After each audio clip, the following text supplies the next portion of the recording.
Cactus সাথে লাল কাঁকড়া, নাম না জানা কোনো ফুল, কিংবা একদিকে ঝাউ বাগান অন্যদিকে সমুদ্র, এগুলো সব কিছুই যদি তোমরা একসাথে পেতে চাও তাহলে কিন্তু তোমাদেরকে অবশ্যই যেতে হবে একটি জায়গায়। Hello everyone, good morning.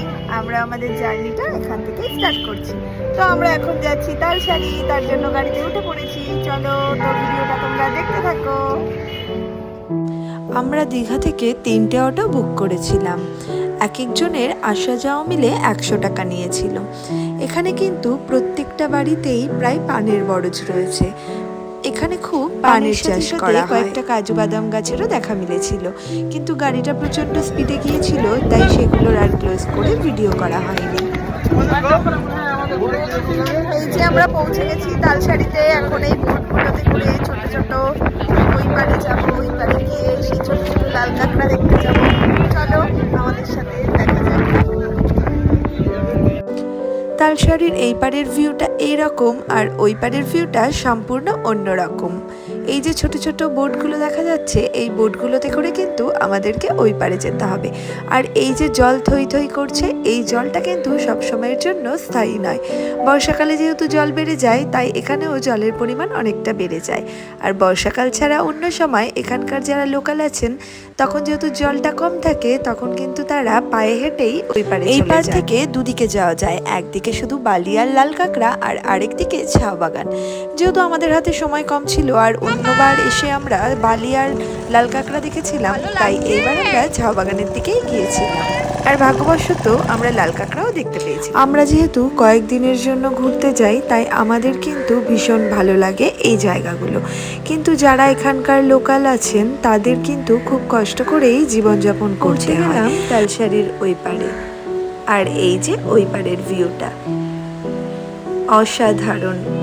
যাই হোক, এখানে পৌঁছেই যেই দাদা আমাদের নিয়ে এলো, সেই দাদা কিন্তু আমাদেরকে একটা লাল কাঁকড়া ধরে দিল। তারপর আমরা চলে গেলাম ঝাউ বাগানের দিকে। আর ঝাউ বাগানের ভিউটা ঠিক এই রকম। একদিকে ঝাউ বাগান, ক্যাকটাস, আর তার উল্টো দিকেই রয়েছে সমুদ্র। আমিও ফটো তোলার একটা সুযোগ পেয়ে গেলাম, আর ফটো তুলে নিলাম। আর এই যে দেখো, এই ভিউটা অসাধারণ। অনেকেই কিন্তু এখানে বসে ফটোশ্যুট করছে। আমরা কিন্তু ঝাউ বাগানের খুব একটা ভেতরে ঢুকিনি। এখানে যেই দাদা ছিলেন, তিনি বললেন ঝাউ বাগানের বেশি ভেতরে ঢুকতে না, তাই আমরা আর ঢুকিনি। আর এখানে একটা দাদা দাঁড়িয়ে মাছ ধরছিল। সে দুটো আর মাছ পেয়েছে, আর আর মাছ দুটোকে এইভাবে জালের মধ্যে বেঁধে কিছুটা জলের মধ্যে ডুবিয়ে রেখেছিল। আর আমার বাবা সেটা তুলে আমাদেরকে দেখাচ্ছিল। আর এই যে এই দেখো, এই গাছগুলো কিন্তু আমফান ঝড়ে পড়ে গিয়েছে, সেগুলোই এখন সবাই ফটোশ্যুটের জায়গা করে নিয়েছে। বেশ কিছুক্ষণ মজা হই হুল্লোড় করে কাটিয়ে দিলাম এই পারে। তারপর কিন্তু আমরা এক এক করে আবার উঠে পড়লাম বোটে ওই পারে যাবার জন্যে।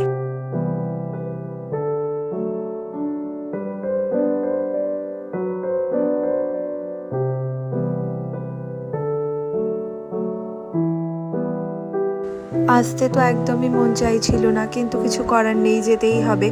বোটের দাদা আমাদের কিন্তু টাইম দিয়েছিল 30 মিনিট। সেখানে আমরা 1.5 ঘন্টা সময় কাটানোর পর তারপর দাদা ডাকাডাকি করাতে আমাদের কিন্তু আসতেই হলো।